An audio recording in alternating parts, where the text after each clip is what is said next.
অবশেষে সাউথ কোরিয়ার president Yoon সুক ইয়োলকে অভিশংসনের পক্ষে ভোট দিয়েছেন দেশটির পার্লামেন্ট সদস্যরা।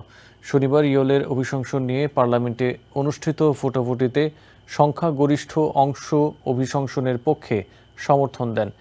একে জনগণের জয় বলে অভিহিত করেছেন বিরোধী দলীয় নেতারা।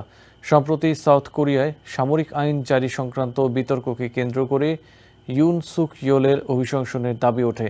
তাকে অভিশংসনের জন্য প্রথম দফার প্রচেষ্টা ব্যর্থ হওয়ার পর শনিবার দ্বিতীয় দফায় পার্লামেন্টে ভোট অনুষ্ঠিত হয়।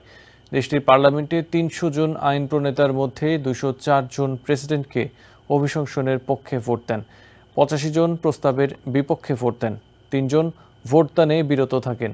এছাড়া ৮টি ভোট বাতিল হয়ে যায়। অভিশংসন প্রস্তাব পাশ হওয়ায় ইউন এখন সাময়িকভাবে বরখাস্ত অবস্থায় থাকবেন। এ সময় সাউথ কোরিয়ার সাংবিধানিক আদালত পার্লামেন্টের ভোটের বিষয়ে সিদ্ধান্ত জানাবে।